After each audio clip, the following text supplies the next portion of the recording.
What I want to do over the next probably 45 minutes to an hour is talk about a couple of different things related to the program.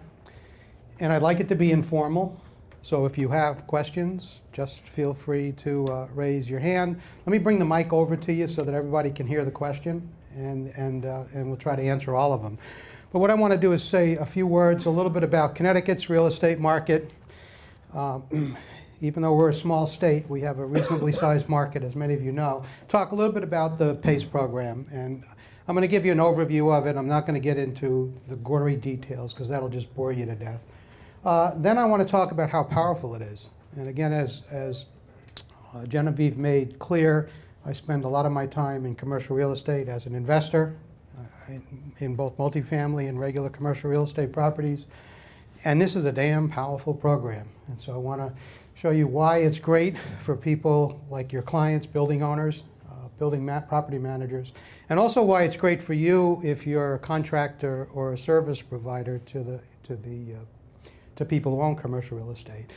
I'm going to say a few words about the technical standards. And again, as Genevieve indicated, you have quite a bit in that little 3-ring binder. And so I'm going to highlight the things that are important to you. And of course, as you have questions with these, that's why we're here. Just give us a call, and we're here to help you out in any way possible. So let me begin by talk a little bit about the commercial real estate market in Connecticut. We had done through surveys and other means, found out there's about a little over 35,000 commercial real estate buildings in Connecticut, not including multifamily. Multifamily, even though we cover it in the program, it's a whole different category, and there's, as you probably would surmise, there's quite a few more of those. Anyway, the interesting fact is a lot of them are less than 50,000 square feet. You know, they're not the big 200, 300, 400,000 square feet you may see perhaps in New York City, what have you, millions of square feet. They're a little bit smaller in bulk, and that's nice because it's a manageable type of building for the vast majority of contractors, mechanical contractors in our state. Interestingly, too, almost 3/4 of them are old. They're like me. In 1990, that's at least 1990, which is right off the bat, almost 25 years old. So you got roughly 25,000 buildings or so that are, you know, on their last legs. They may have things that have been renovated in the past, but they probably do have mechanical and electrical systems at the end of their useful life. And for anybody who's in commercial real estate, nobody spent money from 2007 on. CapEx budgets were decimated, seriously, and even maintenance was deferred because nobody knew what was going to happen with our economy. And it wasn't really until 2010 that things started loosening up. But believe it or not, I mean, commercial real estate is moving slowly in a nice upward pattern. But there's still a lot of uncertainty about what's going to happen in the market. And of course, now we have the issue with interest rates, which adds another concern to people in commercial real estate. But one of the things that happens is energy investments, energy efficiency investments have been made, but when you look in our state and you look at where they've been made, it's mostly the low cost, low risk stuff, you know, lighting projects. You know, if you're in an office building, you've probably had a lighting upgrade, things that are relatively quick payback. You know, you can sneak them out of a CapEx budget. You can sometimes even sneak them out of operating costs. Not a big deal, but any of the big stuff, forget it. And in effect, this has been the big problem because of the economy, that lots of these, you know, people have talked, consultants, energy auditors, energy service companies have talked to people in real estate, but ultimately things have just been delayed. They kind of go into that never land and just sit there waiting till things get better. And I'm not sure if things ever really get better, but it's a very, very slow process now. And what happens is you get all those big, you know, very expensive, we call them capital intensive, deep projects. They have long payback times. You know, instead of a couple of years for a lighting project, you know, you got 10 years, 12 years. Oh my God, those things just are never land. They just disappear. And people realize there can be some nice savings with them, but it's just, I don't want to spend the money now. I don't have to do it. And so I just put it in never land. But the fact is, this is happening. I think most of you, if you play in the marketplace in commercial real estate, you know that things are starting to loosen up. You know, people are spending money, capital budgets are slowly being restored to where they were. But what happens is there's a lot of pent-up demand. There's a lot of equipment that needs to be replaced. Those of you that are contractors, I'm guaranteed you have clients who, you know, their RTUs on the roof are the last legs. You know, they haven't done anything. It hasn't fell off the roof, so they haven't replaced it yet.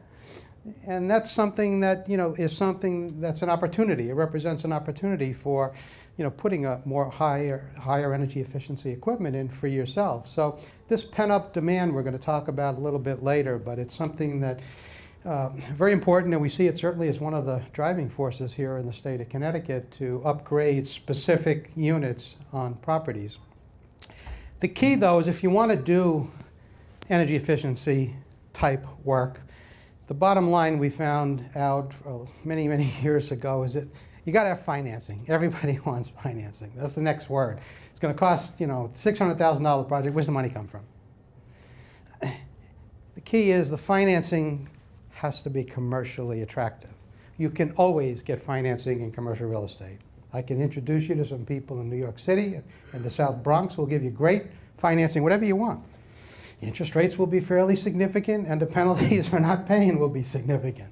So the bottom line is it's got to be commercially attractive. And in the process of defining commercially attractive, if you talk to people in commercial real estate, you're going to find out there's a couple of things that people would love to see.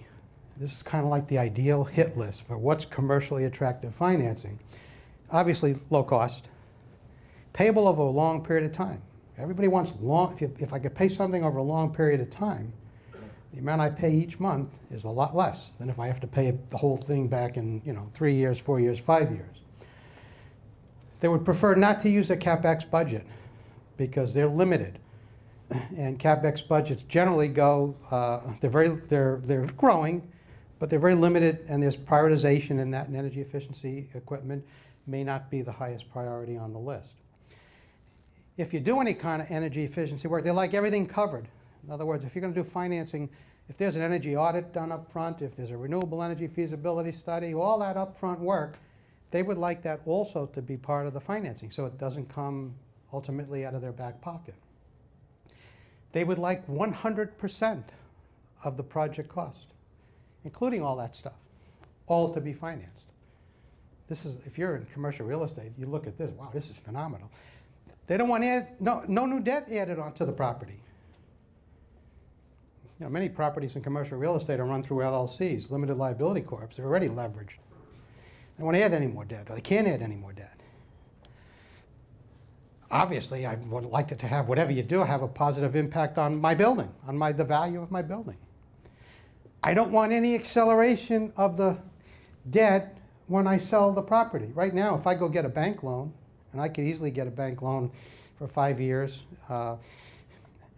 the problem is if I sell the property in year 2 or 3, I get a good deal, that debt gets accelerated and has to be paid off. As part of the deal when I close the financing round. In other words, when I sell the property, get my money, what have you, I got to pay that bank off. I would like a system that doesn't accelerate. So all that extra money, instead of paying the bank for the remainder of the project, I keep it in my pocket. I would like tenants to share in the cost. They're the ones getting the benefit in many cases. And boy, I'd like to get positive cash flow from day one. In the ideal world, that's called commercially attractive financing. And if you deal with your clients in commercial real estate and they see something like this, I'll guarantee you they'll say, it's too good to be true, I don't believe it. CPACE and the structure that's established in CPACE can deal with that, as you're going to see as we go through the program. It can provide a commercially attractive financing. It does it in a very unique way. You know, it's long-term, low cost. It uses the property tax system, which I'll talk about a little bit later. And there are some issues with where that little property tax lien sits, and I'll talk about that a little bit later. But it is a structure that's been designed to try to deal with commercial and provide people, your clients, if you're dealing with building owners and property managers, to provide them with a form of commercially attractive financing. The big five that I've always seen you know, at least from my peers in commercial real estate, and I just don't have the money. Can't do anything longer than, you know, a year, 2 years, maybe 3 years at the limit. Mostly 2 years is the cutoff. This is a biggie. Yeah, you guys, contractors, you'll come in here, you tell me all sorts of stuff about savings. I don't believe any of that stuff. Obviously, because why? You have a vested interest. Then there's that split incentive. Well, you know, I'm the building owner. If I put all the investment in and I can't pass it to my tenants, they're getting the benefit. I'm putting the money out. That's a problem. And then, of course, as I said before, if you're using an LLC, a limited liability corporate structure for the ownership of that property, which is not unusual, you don't have investment-grade credit quality to get a loan. Those have been the big 5 that you hear as problematic. And it's the 5 prioritized that commercial CPACE is able to deal with. And you'll see how we do that very, very shortly. It's important to understand these things because if you're a contractor, and specifically, as many of you know as contractors, more often than not, you're reacting. I know, like, if in the middle of summer, it's August, and the temperature is, you know, 112 degrees outside, that's, of course, when my air conditioning is going to go down, and that's by definition. And then, of course, I get on the phone and I call my local contractor who's providing the service, get out here. He doesn't provide a proposal, nothing. He just comes out. I don't care what it costs. Get out there and fix it. And it's very reactive.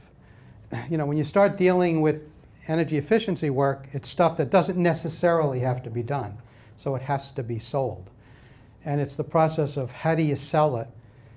In order to sell it, you got to understand how your clients think. And part of the process that we're going through today is to help you understand how your clients think and address in your proposal the concerns that your clients might have. And again, we have a special talk right, I think around 11:30 this morning that's going to kind of focus on some of the important points there. Well, the CPACE program, it's relatively new. I mean, you were talking only, you know, 2011, a little over 2.5, 3 years ago.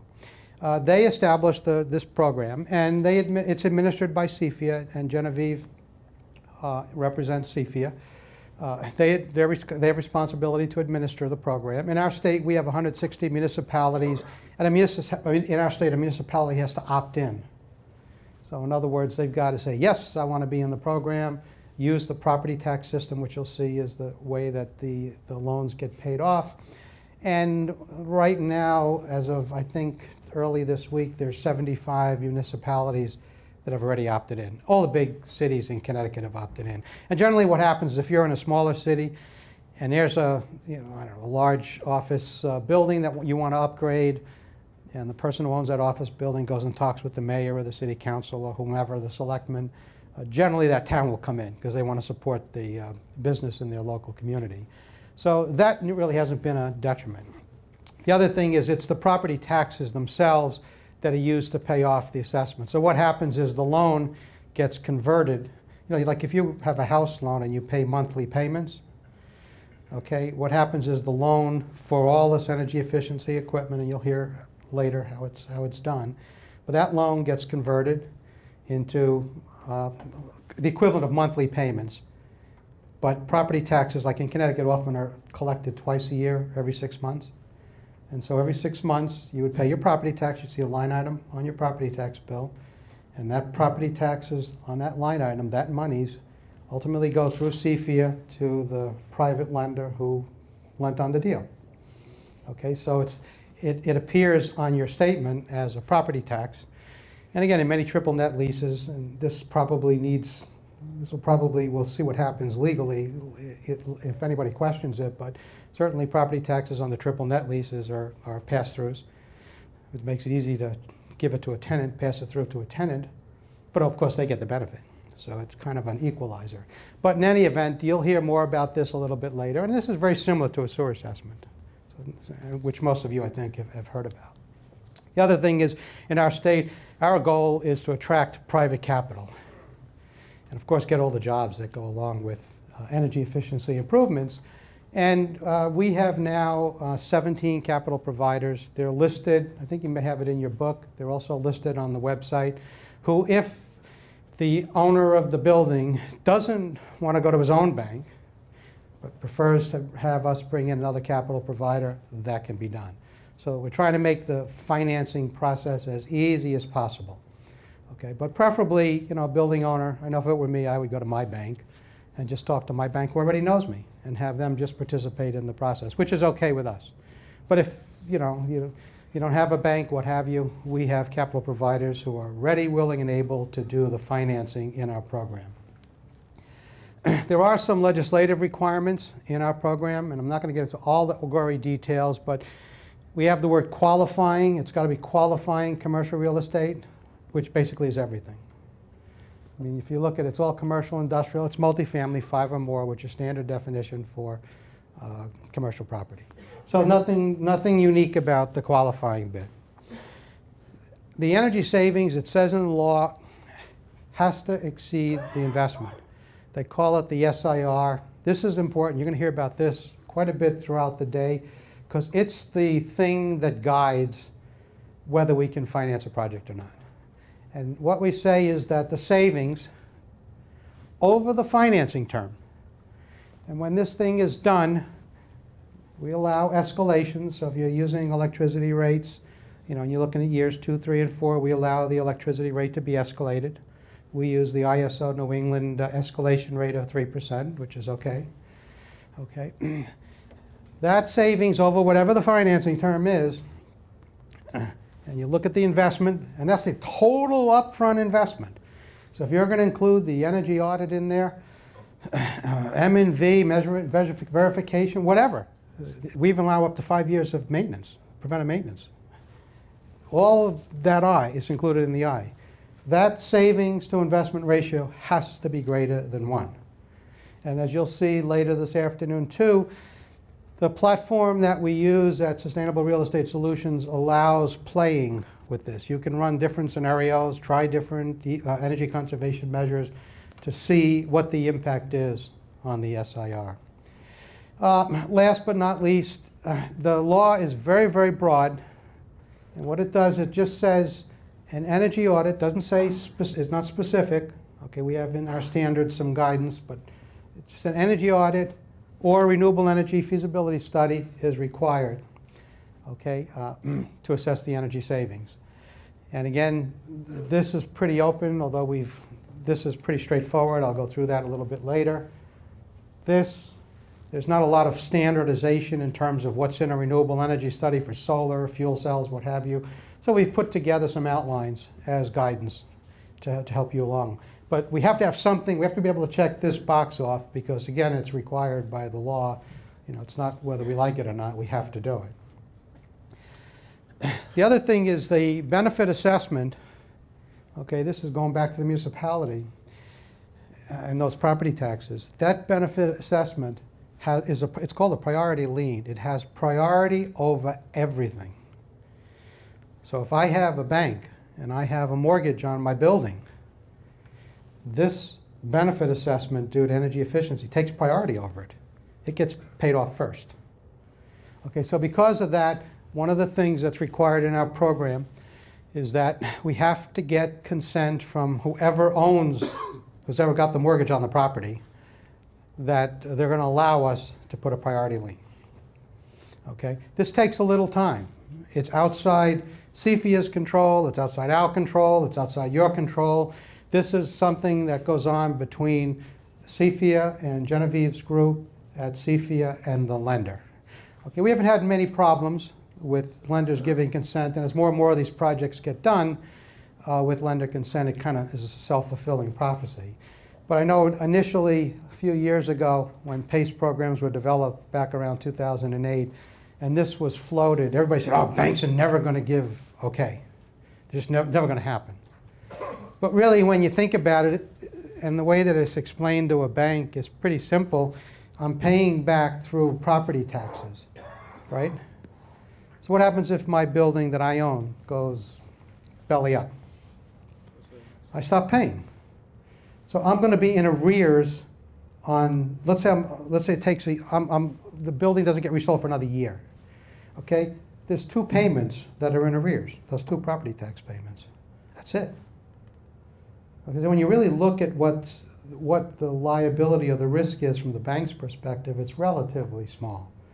And as banks started to understand that, the issue of, well, consent, lender consent, and it being a priority lien has become less of an issue. It's still something that's important.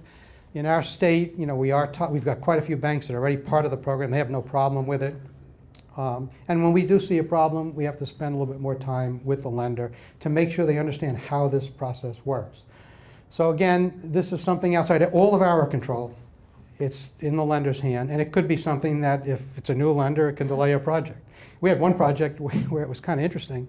The contractor, the lender wouldn't give consent. So what the contractor did was go to his own bank and said, hey, do you want to do this deal and take that particular property owner, all their business? And that, yeah. And so what happened is the bank that wouldn't give consent was thrown out and the new bank was put in. So competition's going to keep this healthy as time goes on. So we don't see it as much of a barrier. Also, there's a definition in the law for energy improvement. Well, pretty straightforward. A renovation or retrofitting of a property to reduce energy consumption. No big deal. It's pretty broad. Installation of a renewable energy system. And by the way, renewable energy systems are not just solar. Okay? Fuel cells are considered, by definition, renewable energy. You know, biomass is renewable energy, hydro, things of that nature. So it's a pretty broad definition, but if you're looking at what's an energy improvement that could be covered by this, it's pretty darn broad. Also, the issue that improvement has to be permanently fixed, which we define as pretty difficult to remove. Very, very broad. We never had an issue with it, but you know, they don't want you to just pick up whatever it is and walk away. And then this was very attractive, especially to contractors. We realized that if you're, for example, going to be putting a solar system on a roof, and the solar system has a, I don't know, 25-year life, but the building roof has a 10-year life left, remaining useful, that's problematic. And so what we'll do in our program is we allow anything associated with the energy improvement to be included in the financing. So we've had, in some of these projects, new roofs put in. Oh, I'm putting brand new lights and the high efficiency lighting in the parking lot. So we don't cover just the lights. I want to put brand new poles. Make the property look really attractive. Well, that pole's connected to the light. Well, yep, covered. So again, it's nice because your clients, if you're dealing with building owners every day and property managers, they can look at what might be connected to the energy efficiency improvement, and that can be included in the investment that we deal with here. Bearing in mind, you could add as much as you want to, bear in mind the SIR, that savings to investment ratio, still has to be greater than 1. Okay, so you may have to play games with that. And the platform that we have allows you to put stuff in, see what it looks like, take stuff out, move it around, do all sorts of crazy things. So you've got the SIR, that's your key limiting factor, but you can put these other things in as long as in some way they're connected to the energy efficiency improvement. Anthony? Question? Yeah. Which comes first in terms of you got to do the audit and the engineering study to determine the cost of your project, but you're saying you can put the audit and the engineering study into your financing. So Yeah, the way that it's done now is the energy, it may change, but the way it's done right now is the building owner would have, either has an audit on the shelf, because they did it maybe last year or 2 years ago, or they get a new audit and they talk to the potential energy auditor. I'll pay you when the financing happens, or you may say, no, you want to get paid now, which you can, but then those dollars are able to be incorporated into the financing. Okay, which is the way, if I was a consultant, I would do it. I mean, I would always, God forbid you don't get the financing, then you've lost out. Okay, there is a process that's being looked at now, and I'm not sure exactly where the state is, the status of the project is, where a lending process will be put out. Because some of the building owners say, well, you know, I got to put the money out. That's, you know, just I don't want to touch my operating budget, or I don't have it in the operating budget, what have you. So the idea is that we would take out of our green bank, we would allocate X amount of dollars to go to energy audits, upfront work, feasibility study, And basically, we would pay out of that, and then that fund would get it would be a revolving loan fund. We get reimbursed when the financing is done. So that the building owner doesn't have to literally pay and then get paid when the financing is done. That's in process. Okay, now I don't know where it's going to end up. I'm pretty sure there's going to be a revolving loan. I don't know how much money is going to be in it. I don't know when it's going to become effective. But it's another thing that's being added to try to make it even easier for your clients, the building owners, to participate in the process. Question? Under the energy audits, who do they have to be conducted by and what qualifications? You're going to hear about that a little bit later. There are ASHRAE audits, and it depends on what's being done. So let me come back to that, because I am going to spend time on it. Okay, and we do have some issues with qualifications. We talk about that. It's in our document. If you look at our technical standards, it's there. But I'm going to talk about that a little bit later, so let me come back to it. Question on the other side? On commercial properties, if they're tax exempt, does that affect? If they're tax exempt, there's an issue. They have to have tax exempt. Also has some of them pay property taxes. We have nonprofits that also have a property tax ID. You have to have a property tax ID number, which a nonprofit can get. Yeah. But they have to have a property tax bill, a number, so it can be paid through that system. Town or federal? To the town. Because remember, that's the process that you follow to pay the loan back. Okay, remember, this is schools, hospitals, things like that can be part of the process, but the nearest nonprofits we've been dealing with are the YMCAs, which are kind of we haven't dealt with any schools, true nonprofits, because there are many other programs they have access to get money too, besides this. Okay, so we haven't done any in that side of the realm. We've pretty much limited ourselves, not limited ourselves, but we focused on the real commercial side, office, retail, hospital, lodging, warehouses, things of that nature, like you see in these pictures around the building. Any other questions on the legislative requirements? Yeah. I don't know if it really falls under that category or not, but municipalities interested in EIDs, for example, qualify. I say that again, I missed the last part of it. Municipalities Right. who are considering EIDs, energy improvement districts. Right. Do they qualify under the PACE program, or can they qualify? Yeah, all municipality has to do is say, yes, I opt in. It's just strictly an opt-in, which means it may have to go through council or what have you. No, understood, but will the municipality themselves qualify? to make They energy could, but improvement there's a program that's run through DEEP in our state. It's the Better Building, the challenge, which is oriented toward government buildings. They can get a lot better deal there, so my instinct is they'd sneak on that side. So the municipality wouldn't access money through this, they'd go someplace else. Yeah, if I was a municipality, that's what I would do. I mean, this program is really made for commercial real estate, just to keep that in the back of there. That's really who it's made for. People can fit in, we'll look at all things, but there's so many other programs for energy efficiency monies in the state, especially if you're government, municipality, local government, that it may, and it's attractive. It may be more attractive to go that route than go this route. Other questions related to that? Yeah. On the debt classification, it's a priority lien for the mortgage against the bank. But how is it classified for the LLC or the corporation? Since it's not paid off when the property sells, is the liability carried on their balance sheet? It's considered the same way a sewer assessment is. Exactly the same way. It's not a balance sheet. It's an off-balance sheet transaction. Right. So the property owner who does this doesn't have additional debt on their. There's no additional debt. That's correct. That's the advantage of it. It's really nice. Enron used to do something like that. Yeah. Well, we're tracking like Enron. We're not in the billion-dollar category yet, but yeah. Genevieve, do you have something to say on that, or? They're filming someone that Oh. Normally we keep this informal and shout things from the peanut gallery, but they're filming today. Just to clarify for folks, the PACE is on the tax roll, but it's not a tax. Okay, so we use the property tax mechanism as a kind of our on-bill. If you're familiar with on-bill repayment with utilities, we just use the tax bill as our bill. So when these folks get their PACE assessment charges, it's either a separate line item on the tax bill, or it's a separate bill itself. It's a separate piece of paper that gets mailed out at the same time. Okay, this is why not-for-profits are eligible for CPACE.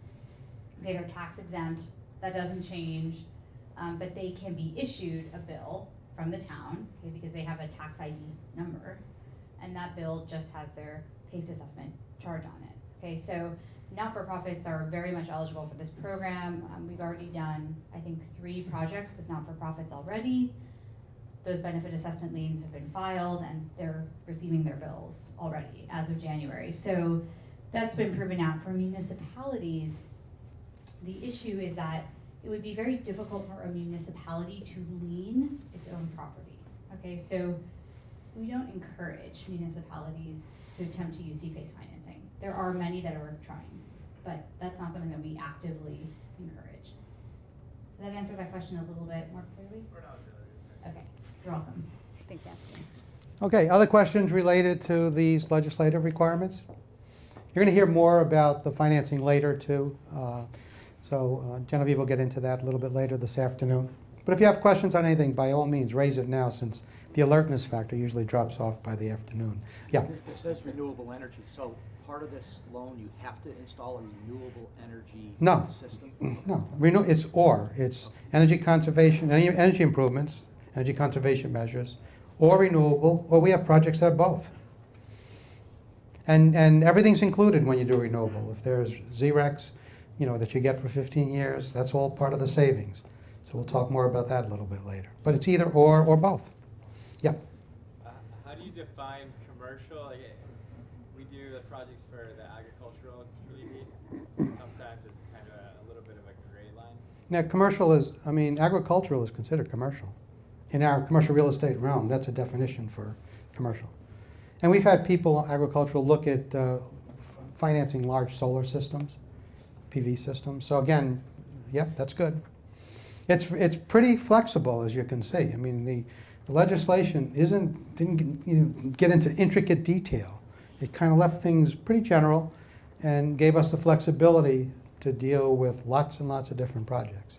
The idea is generate projects in the state of Connecticut, give business in the state of Connecticut, like contractors, consultants, but give them business, which is going to help them hire people, things of that nature. So again, that's the objective, so they kept it purposefully broad. Other questions related to that? Okay. Where was that? Oh, yeah. You just said something, get business into the state. Is there a requirement that somebody use a local contractor? No. I can't do that, but no. But most of the projects that we have are done by people who are in our state, or large, like ESCOs that may be located outside the state, but they operate within the state. They have offices within the state, but there's no requirement. I mean, really anybody can do it. What's eligible, what's not eligible. If you look at what's eligible, we have done projects that have everything on this list. There's no magic to it. Things to keep in the mind is there's a very strong incentive in our state for this, switching out of oil to gas. And so we have done a number of projects that the only thing is being done is taking an old oil fire boiler out that's been around for a long, long time and replacing it with a high efficiency gas fire boiler. And there's energy savings on the efficiency side, but let me tell you, the savings on the cost side between oil and natural gas way outweigh the other energy savings. But this is a program in our state that is very important, trying to get people away from this, migrated to this. So any kinds of projects that have fuel switching are very important to us. We also are interested in these projects. We have a couple of these going now. There's combined heat and power. So if you're looking at, like we're doing a YMCA that's putting an internal combustion engine with heat recovery, providing heat to the pool. Great types of projects, small little building, $500,000 projects. But they're not huge. But these we like. Also microgrid projects. So we're pretty open. But normally we see all the normal stuff that you would expect to see if you were in our business and looking at energy efficiency upgrades. Question? Ask you a question. Is there a line drawn anywhere between energy conservation and maintenance practices? Yeah, It's really gray, but generally what we've been using as our guide is if there's some savings. Look, if I put a brand new something in, maintenance, I'm going to save on maintenance costs. That's not a savings on energy cost. You follow? So it may be a savings to the building owner, but it's not a savings we would include in the S in our SIR. Okay? Even though we recognize, yeah, it is, sure, you put brand new systems in, you're going to have less maintenance. Okay, so that's the way we approach it. I was thinking more in terms of like retro commissioning or anything like that. Yeah, we don't, retro commissioning we have not gotten into. It's really you got to go in and put equipment in that has the improvement. It's not improving what's already there, you know, and again, we've had projects though where people have included that in an overall project, you know, and there's some savings associated with that. And as long as they can be, we can look at them, and as long as they make sense, they can be included in the S. We haven't looked at strictly a retro commissioning project where you're going in, you're not really putting any new equipment in, you're going to take a look at all the existing equipment and make sure it's operating the way it's supposed to, fundamentally the way it's supposed to operate.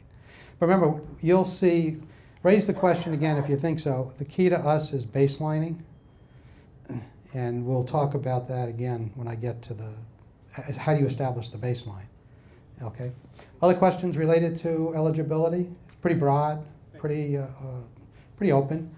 We have things that also are not eligible, and a couple of things that I want to just stress is fundamentally, if we look at energy conservation measures, if you're out there and you're a contractor, you're an energy auditor, you're a consultant, you're going to look at energy conservation measures.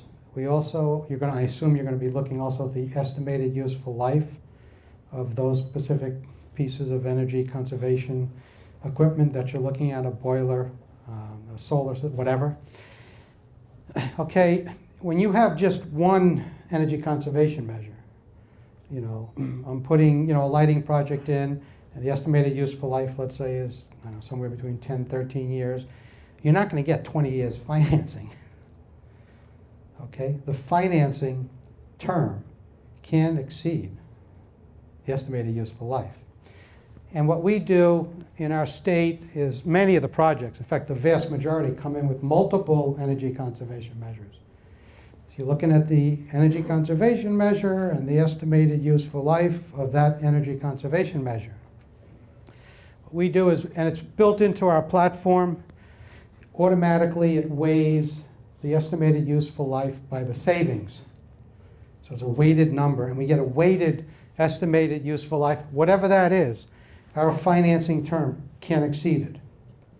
So again, we set up the platform in Connecticut so you can play with this. You can put different things in, and you can see what they are and see how it affects the SIR. It's made for you to play with till you're satisfied with what you want. The other thing we do is in the platform, we have a whole slew of estimated useful lives for literally, I think it's 156 energy conservation and renewable energy measures. And so when you come in with estimated useful life, and you may think, well, I'm going to give this lighting 30 years of estimated useful life, whoop, some red flashing is going to occur. Say, wait a minute, you know, we're not going to say no. We're going to say, here's what the standard is, and we give you the references from where we got it. And then you can, it's a little box and it says justify why you think you're going to get this useful life. And then when the technical review is done, we're looking at what documentation and what support you have for that longer than typical estimated useful life. So again, that's the way we play with this. And it's all something you can play with in our data management platform. Question? If there was an energy efficiency project that qualified for incentives. Yeah, let me get you the mic because we don't have an extra mic, so. Yeah, but I couldn't hear it either. If you have an energy efficiency project that would qualify for CLDUI incentives/rebates, could the project still then qualify for CPACE dollars? Yeah, the question was related to if there are CLMP or UI incentives, and if they're on the project, can they qualify? Absolutely. Most of the projects we have incentives from UI or CL&P. And generally, you know, those incentives, what do? They reduce the investment, which makes the SIR better. If you want to do more upgrades, it helps you with that. But so you can do that. One other question. Could you speak just a little louder? Would the whole project qualify, or just the portion that utilities didn't cover? Because what if a contractor elected to take the incentive?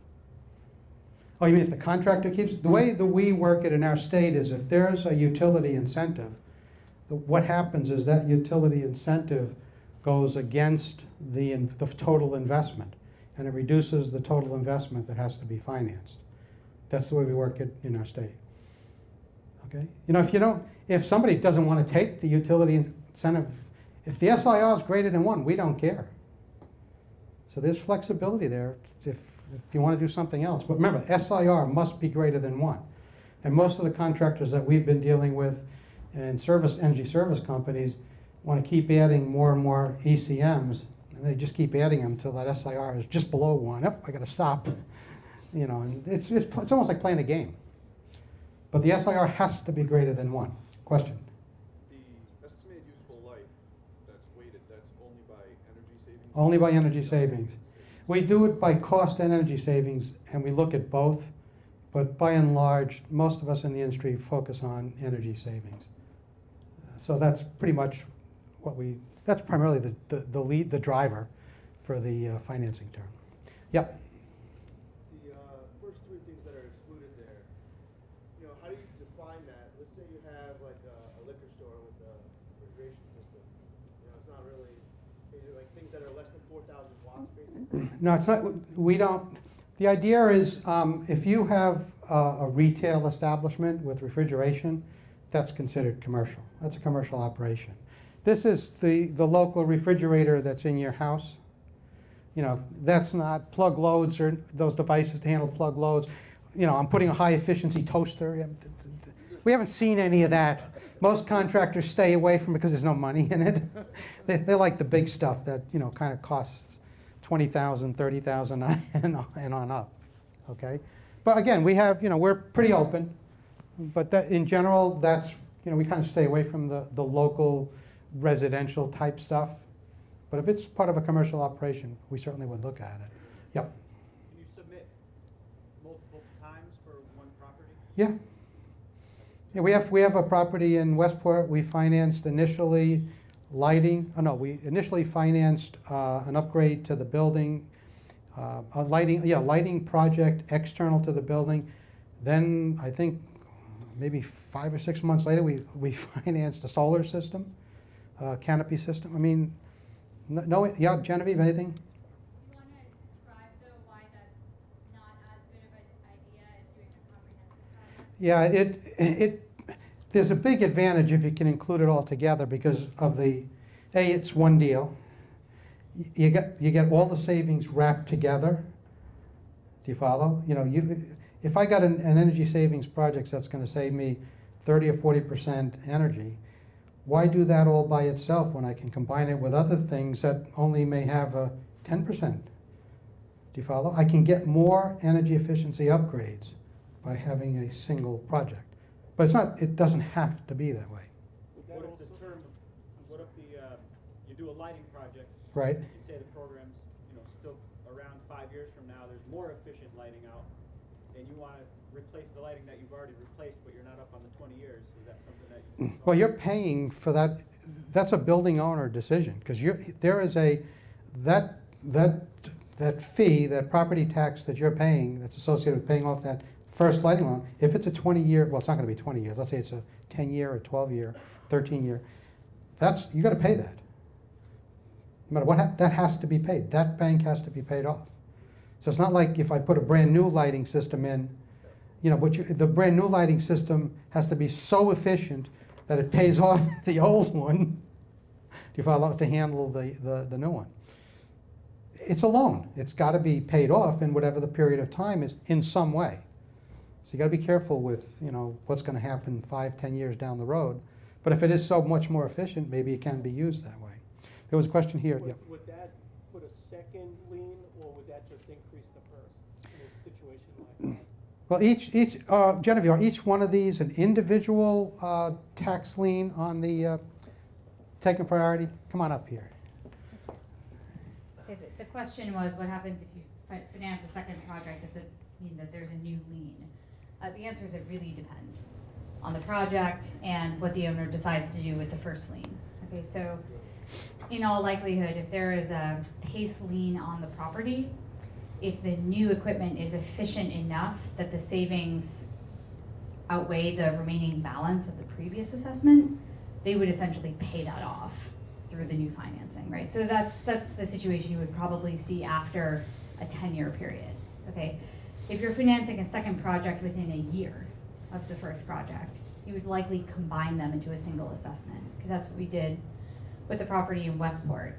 But the point I was trying to get Anthony to make is that I think you all are probably familiar with this. You know, if a building has done a lighting project, it's more difficult to justify an HVAC project, okay? And if they've done HVAC, it's even more difficult to justify a boiler upgrade, okay? The more you sort of pick off the low-hanging fruit, the less energy savings there are in the building that can justify a large capital expenditure, okay? Which is what boilers, envelope improvements, rooftop units, anything deferred maintenance. So what PACE really allows you to do by extending that financing term up to 2 decades is use things like, well, now solar energy, which you'll see on some of these projects, and lighting and controls and building management systems to offset the high upfront capital expenditure you would need to, for example, reskin a building, okay? And then you amortize those payments over 2 decades. So if you do a lighting project and the owner is planning on doing an HVAC project in 2 years and you finance it with PACE, you are putting them at a gross disadvantage to be able to then do that second project. So it's kind of a new approach, it's a new way of thinking, but this is why we really encourage comprehensive projects. And you'll see a lot more of that as the day winds on. This is also, as you may or may not be aware, what our electric and gas utilities are trying to encourage property owners to do as well. So the incentive dollars are richer if you do comprehensive projects. So for folks in the room that are specialists in LED lighting or a special kind of insulation, you know, we use these trainings and all the events we host also as networking events, because we want you to come together, find a certified energy manager or auditor that's going in and looking at the building comprehensively and put together larger projects. Okay, it's really to the benefit of the property owner. It means larger project budgets for you, and so on and so forth. It's kind of the big picture here. And what about the other question? If you, I think it was related to, would there be, if you did a project in year 1, another project, I don't know, in year 3, there would be, your question was, would there be multiple liens? Could there be multiple liens, or would it be? Yeah, sorry, I sort of half answered that. There can be more than one lien.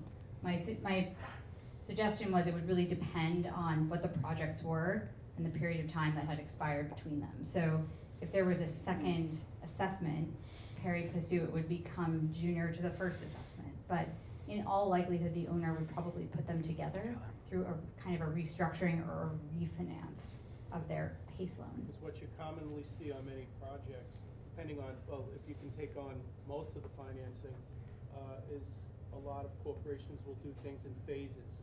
One thing this year, one thing next year. Yeah, so the comment in the front is that what you see a lot with corporate entities is they tend to phase their projects. Yeah. So they'll have a lighting project plan this year, they'll have another project plan 3 years out. That's exactly what I'm trying to respond to. We are encouraging you to encourage them to stop thinking like that if they can. And the reason is that PACE financing allows them to break out of that box. Okay, the reason corporate entities, and I used to shill for NYSERDA for the folks from New York. I've worked with commercial real estate owners for several years now. They operate on CapEx and OpEx budgets. Okay, so they have a budget for capital expenditures that they can make in any given year. Or if it's a very progressive company, maybe they have a 3-year time horizon or a 5-year time horizon, okay? But those decisions are all investment decisions. So for that company, they're thinking, is my money better spent on a new boiler or something that has to do with my core business, okay? And what Anthony is saying here is, the answer to that question is always, my money is better spent somewhere else, okay, unless that boiler is broken. So we're trying to allow folks to break out of that mentality and realize that they can bring their building to being a state-of-the-art building and a stronger asset that they might sell in 2 years, okay? And then all of this benefit and all of this investment will transfer to a subsequent owner as part of the sale of the building, okay? And they will have increased the value of the property through upgrading it holistically. So there are always going to be corporations that say, we want to do efficiency now, and we want to do solar in 5 years. Okay, so that's going to happen. And yes, they can dip from the well twice. But if you're in a situation where you've got someone that's hot to trot on an LED project, and you know that they're interested in solar, try to get them to look at the solar, okay? Because the advantage and the cash flows that they'll receive out of that are significantly greater when they use this type of financing. And I think you'll all see that when I go through some of the projects at the end. Just from the standpoint of being in commercial real estate, yes, the reason why we phase stuff is because CapEx limitations. Okay, now here's my choice. I'm going to continue to phase it, and I'll finance it over time, or would you prefer to have everything all at once, positive cash flow on day one, and no CapEx? Duh, doesn't take much to answer that question. I'm going to choose, I want everything done now. No, it's cash flow. Business is run by cash flow. If I can have a positive impact right now, a bigger one than it would be by segregating it, and it doesn't impact my CapEx budget, why would I not do it? I mean, there's a strong sell point to have people bundle them all at once. There's a question back here. If you did, let's say you did one today, and then 3 years from now you want to do a new one, and you want to pay off the old ones to move forward with it, is there a requirement in there to pay the additional interest? No, you can pay off, Genevieve, right? You can pay these loans off anytime. Yeah, they're payable. You can do it if you want. There was not right here and then here. Yeah. Are you guys going to talk later about how federal investment tax credits are Yes. dealt with? Yeah. Okay. And primarily with renewable energy. Right. Yeah. The 30% tax credit, we actually build into our projects as well. Even accelerated depreciation. We'll talk more about that later. Okay. Now the guys at CPACE, do they help you coordinate the two projects together when you're solar and you want to bring in? What we Do you guys create that package to show the ROI and all that other stuff? well, yes, we'll do that. But if you're, as Genevieve indicated, you may be a lighting guy, and you want to bring in an insulation person and maybe an HVAC mechanical contractor. That's up to you to network here to meet the people. We have a list that's provided online of contractors within our system and what their expertise. You can talk to any of them. That's the idea behind these programs. Link up with them. Link up with the consultants that do the energy audits and put these programs together. We can't tell you who to use, obviously conflict of interest. No, what I'm talking about is the actual proposal. Yes, we'll help you with that. We'll help you put the finances, the SIR calculation. I mean, you're putting the data in, but you'll see the result. And then if you make a change on our platform, you can see what the result is. And you'll go through some number of iterations till you're satisfied, and then that's what you might talk to the building owner about. So we'll help you with that. Okay, other questions? Yeah. The SIR tools that you're talking about. Yes, right. How do we get access? It's on our, when you are a contractor and you've got a project in, an application in, which I'm going to go through later, but the process that you'll follow. But as a contractor, been through the program, you've got an application in, you're going to get a special ID for yourself that allows you access to the platform. And in the platform, you'll see the data that has to be put in, like you have to put in all the baseline data, which I'll talk about later, and other things, the ECMs you want to do. As you put that stuff in, you say, okay, I got enough in there, let me see what happens. You'll see what happens. And if you say, well, Jesus, the SIR is 15, I could add a whole bunch more stuff. You might add more stuff and just see what happens. But you decide where to stop. Most of the contractors we've seen are just barely above the SIR of 1. You've got a couple around 2 or 3, but most try to stay just above 1 because they can get, it's good, we can finance it, and it's good financially, and they get more equipment. That's part of the system. Okay, other questions related to that? Okay, the power of PACE to your clients, building owners. And again, some of these are, I think, obvious. I'll quickly go through these. Clearly, you know, there's no I'm not using my CapEx budget. That's a biggie. 100% of the project costs are covered. Okay, where are you going to go to a bank and get 100% of the project costs covered? If you know of one, let me know. Because rarely can I get more than 60%, 50% of projects covered. It's an obligation of the property, not of the property owner. So it runs off the finances of the property. Every property has net operating income and debt service coverage ratios if you're not involved in commercial real estate. And it runs off of what are those, which is important because, you know, the owner, the building owner may be an LLC that doesn't have investment grade credit to get a loan. Repayment, as we said, is through the property tax bill. It's a line item on the property tax bill. Remember I talked about the obligation isn't accelerated? So if I sell the property next week, that huge outstanding, that loan isn't come due. It doesn't get taken off the price I get from the what the sellers, you know, what the buyer is paying me. Normally in any kind of commercial real estate deal, if you go to a bank and get a bank loan, when I sell that property, that bank loan is due. And guess where it comes out of? Whatever I get from the sale, which is less money in my pocket. And if you haven't played in commercial real estate, I will tell you this, the only green that exists in commercial real estate is money. I'm serious, it's money. Economics, finance matter. You can say whatever you want, but convert whatever you do into money. That's the language that commercial real estate understands.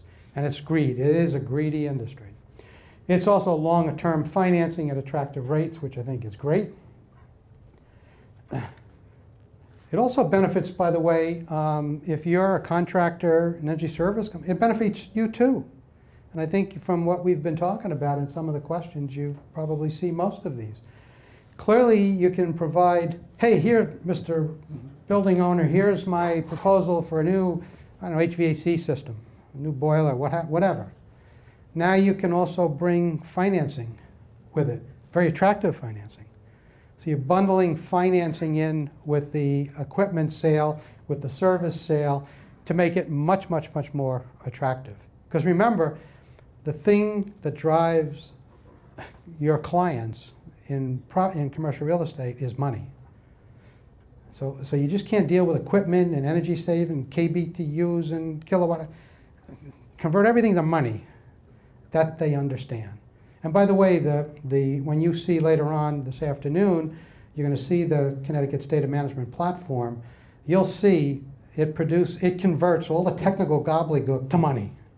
Because they know that's the language people in commercial real estate, lenders, that's the language they understand. Way better than they do high efficiency condensing boiler, whatever the hell that is. The other thing is you've had how many projects, and this is one of the things so many of the contractors that have come to us this past year have resurrected. They had projects that just kind of went into Never Never Land because nobody knew about financing. And of course, the economy was a big issue at the time. And revisiting those projects, you've got now rationale because the financing is now can be part of that package. And even the upfront costs. If you're going to, you're an energy auditor, an engineering firm, and you're going to do that upfront dollars to do this, those can be factored into the financing. So your client doesn't really have to have ultimately, a cost to this upfront type of work. Question? Yeah, I heard, excuse me, I heard the other night at the microgrid meet and greet up at TEP. Right. Every aspect of these projects has to be competitively bid, and is that true? Because how do you take that to your potential client and put this package together, but then you have to put the energy audit and the environment and the design out to bid? Yeah, do you want to, yeah, it doesn't, but. The question is about the microgrids program.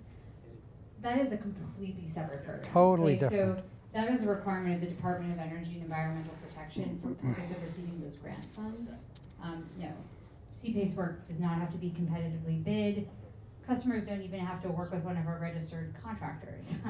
We want all the contractors to be registered for various reasons that I hope you'll understand by the time you walk out of the room today. But no, this is open market. So these customers work with whatever vendors they want, whatever bank they want, and we intake that application and approve it. It's between you and your client. If your client wants to go competitively bid, they can competitively bid. But if they don't, they don't. No big deal. Yep. The paybacks on these loans, are they done monthly or biannually on the tax assessment? It's on the tax assessment, and it depends on how often you get your tax bill. In many of the municipalities in Connecticut, it's like every 6 months. Okay, so it would be every 6 months. So they actually get to save that 6 months. Oh, yeah. Yeah, for 6 months. The other thing is, and I put it here 3 times, because if you play this right, there's no way you're not going to increase your business. You're going to get a better hit rate on proposals because you're going to be taking proposals for your equipment, your technical services, and converting them to money, which your clients probably understand a heck of a lot better, and bringing financing with it that's extremely attractive. So if you've had a lousy hit rate, as many contractors that we've talked to have had over the last 4 or 5 years, that can change. So it really is a win-win for both your client and for you. And I think that's one of the big driving forces that gets the contractors and the service firms interested in the program, because they can bring a very attractive financing package to their client. Who sets the financing rate? Is it the lender or the CPACE set it? Well, ultimately, it's going to be the lender. But right now, CPACE, you have the, you want to give those numbers? Or? If you have questions about the financing, let's save them till the end of the day. I'm timekeeper today too. We're getting close to the end of this session, but I will cover that later this afternoon. You're taking away from my time. I will, I'm going to quickly go through the program itself, just so at least you, because you're going to see a lot of these details later on. I want to talk a little bit about the project flow. We have 2 paths, which is unique in Connecticut, and many other states and programs now are looking at following the same way. And the other is, I'll say a few words about the technical standards, but I'm not going to bore you to details with all the intricate details, because they're all in the package that you have. You may not be able to read all this, and you don't have to, but the point that I want to make is there's 2 paths you can follow. You can follow Path A, which is full assessment. When you're coming in with a brand new project, it's got multiple ECMs, energy audit is associated with it, there's recommended ECMs, the whole bit. Okay? There's also, which is very popular in our state, a real quick, we call it the fast track path. And a fast track path is oriented specifically toward targeted energy conservation measures. I just want to put in a new high efficiency boiler and replace my old oil fired boiler with a high efficiency, let's say, condensing gas boiler. That's it. Then what we're doing is we don't care about the rest of the building. Everything that's done is focused just on that little system. So when you're doing your, you don't need an energy audit of the entire property. You need to know the energy, you basically audit that little part of the system. But it allows you much more quickly to go through the process.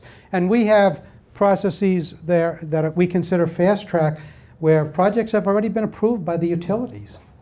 If CLMP and UI have already gone through the analysis, approved the incentive, that goes through extremely quick through our process. There isn't a whole heck of a lot of technical underwriting. There's some checks, because there are some differences, but it's really, really quick.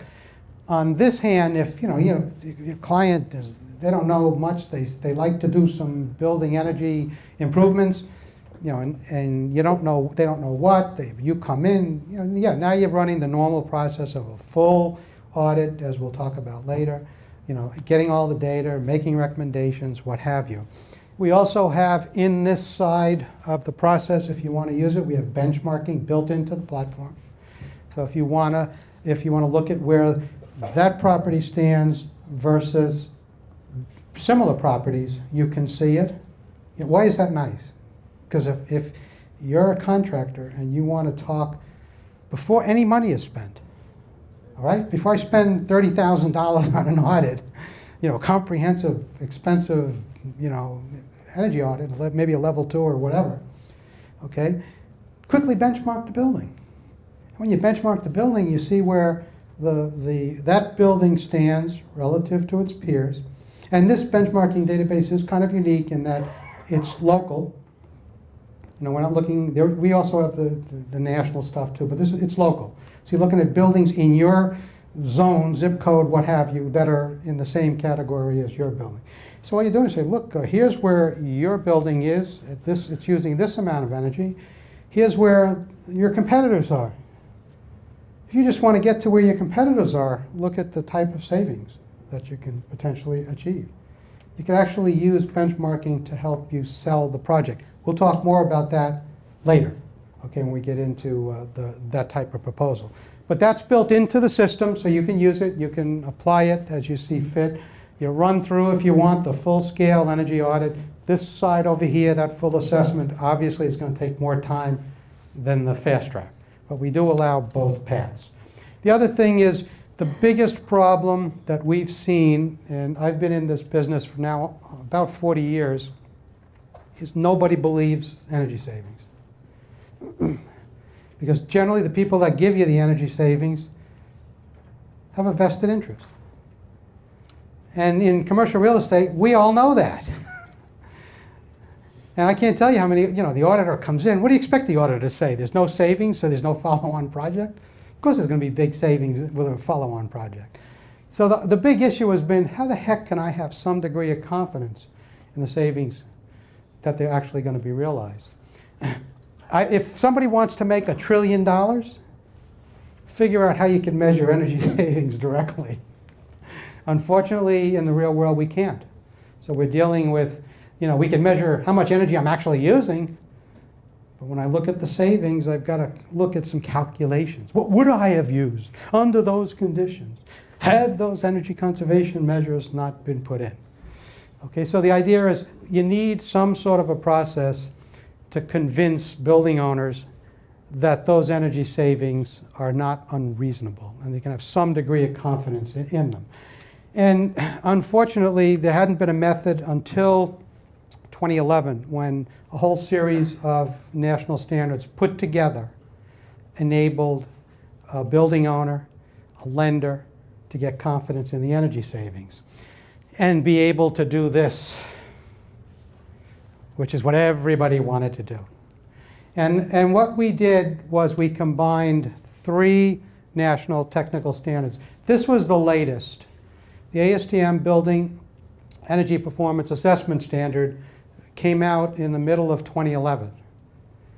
Here is what the problem was. And this, by the way, this ASTM standard is a national standard.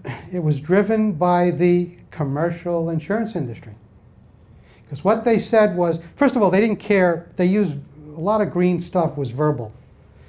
There wasn't a lot of real money going into it. Then what happened is a number of states, including California, passed a law. They call them disclosure laws.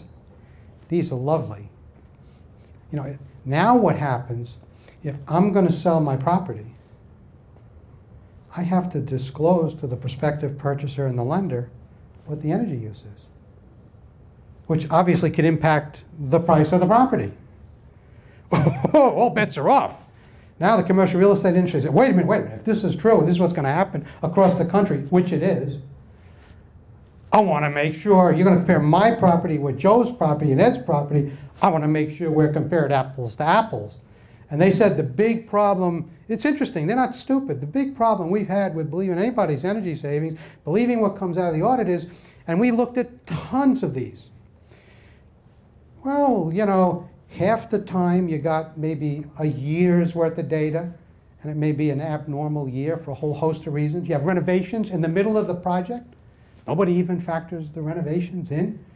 So the idea was, how can we factor into the collection of the data and the evaluation of the data so that when you compare my building to Steve's building, it's a true comparison. And so the insurance industry, the real estate industry, insurance industry is big in real estate. The real estate industry got together with ASTM and said, we want you to get all your experts together in a room.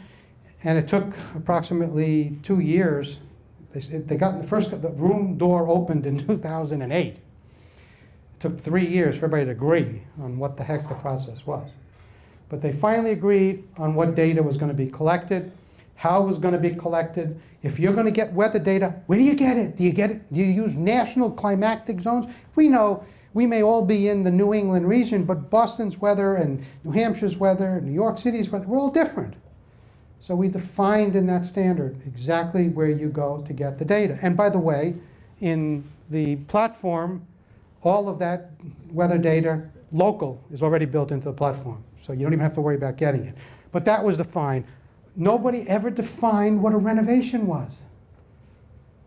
So we defined what a major renovation was, which you'll see when I get into ASTM in a minute. We had to deal with who collects the data, how the data is collected, how you calendarize data, all sorts of things, all standardized, just to make the commercial real estate industry happy, so that if you're going to compare my building to Ed's building, I want to make sure we're done on the same basis. And there's no screwing around. It's normalized by weather in exactly the same way, etc. The ASHRAE guidelines for level 1, level 2 energy audits have been around for a long time. Just like the IPMVP, the International Performance Measurement and Verification. This is a guidance document that helps you determine how to measure and verify. Okay, they're not rules, hard, fast, follow this step by step. It's relatively straightforward, and we'll help you with going through it. No magic. But the key is, in our system, you've got to be able to do measurement and verification. Okay, because if you can't measure and verify, lenders are unhappy. They like to see that process continue during the life of the loan, or some portion of the life of the loan. So with the advent of this standard, combining all these three together, you pretty much have a nice standardized protocol that can give people confidence in the energy savings, as long as people generally follow that protocol. And by the way, the Environmental Defense Fund got together with investors. They call it the Investor Confidence Project, if you may or may not be familiar with it. But they based their protocols for evaluating energy savings on everything from large commercial buildings to multifamily. It's on this process. It's modeled pretty much after what we've done in Connecticut. So it's a good process to give some confidence, and that's why you're asked to get a whole bunch of different types of data and input it into the CDMP. But the bottom line is that everything is transparent, and it's all built into the data management platform. All you do is have to worry about getting the data in, and then you can play with it as you see fit.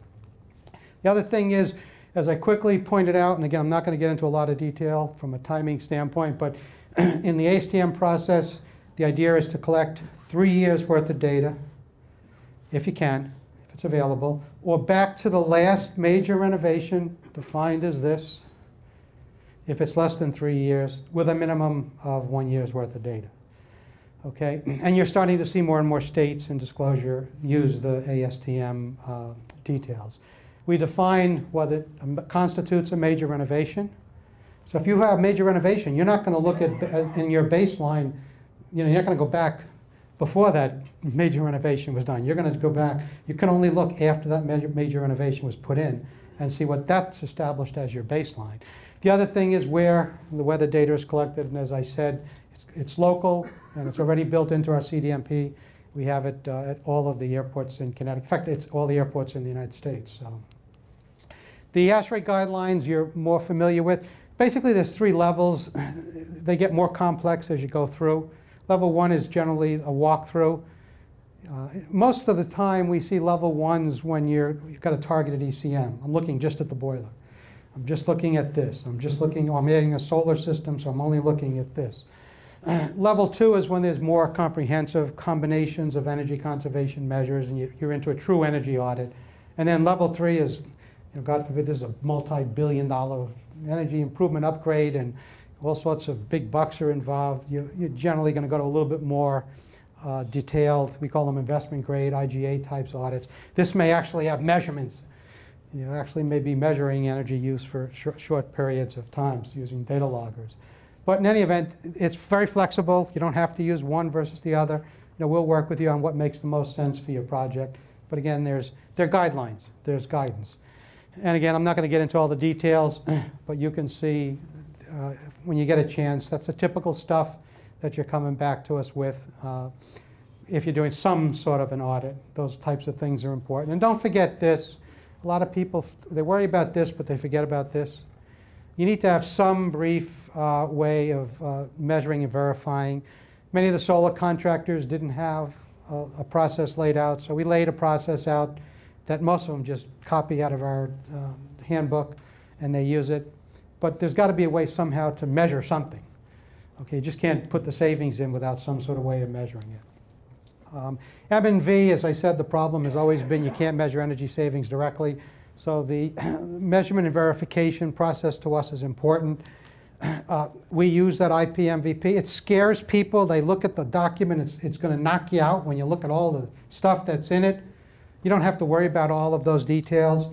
It's relatively straightforward. This is the energy that you collected. You're going to get this for 3 years, 2 years, whatever. This up here takes this data and independent variables like, I don't know, heating degree days, cooling degree days, the building operating hours, the vacancy rate, things like that. They all impact energy usage in the building. And you take all that data and you regress it. It's the only time you're going to hear something really technical. It's called regression analysis, which don't worry about it. But it's done automatically in the CDMPs. You don't have to worry about it. But the fact is it regresses all the data, gives you a building energy use equation as a function of those independent variables without any ECMs. And you can project this line. This line here is your actual data. So if I got that data point there, it tells me my real energy use. At that point in time, I know what my independent variables are. I could substitute them into that equation and see what it would have been without the ECMs. The delta is the savings. Simplistically, that's the way the IPMVP works. There's no magic to it, but if you look at the document, you'll go nuts because it's this thick. It's got all sorts of stuff inside of it, about adjustments and all sorts of crazy stuff. Don't worry about it. If you have questions on it, we'll spend the time showing you how to deal with it. It's not that complicated, but technical people have a tendency of wanting making stuff overly complicated, so only they can do it. Commissioning and M&V plans are part of our process. So again, they have to be in there, not just M&V, but also commissioning. And generally what the contractors do is they put in the equipment checklist.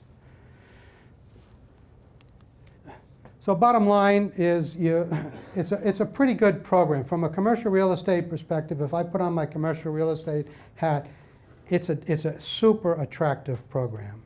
You'd be making me an offer that would be very difficult for me to refuse.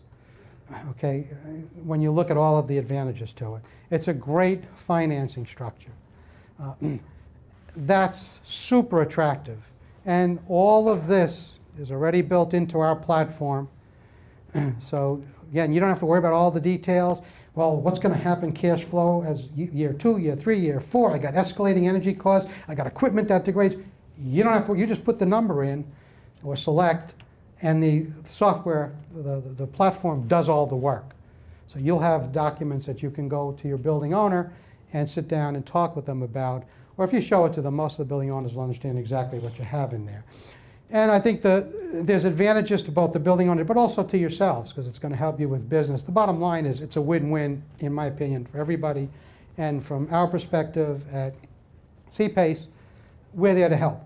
So don't feel intimidated. Don't feel that it's a very complex process. It's not.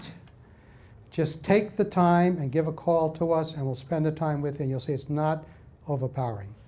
Any questions related to this quick overview before we take our first break? Yeah. If you don't see CLP live on any project, they want to be notified as soon as possible. If the project has already moved on, they will incentivize. That's right. Yeah. Generally, in fact, the way most of the stuff's come to us is the vast majority is the incentives already are in process. The utility is already aware. If we see something that's not, we'll raise it to get the utility involved, like ASAP. Okay, so if I've already got a project going through the utility, is that okay to go to CPACE? Yeah, no problem. Yeah, get it to us after this, in the break, bring it right up and we'll deal with it. Okay, anybody else before we take our break? In the back, yeah.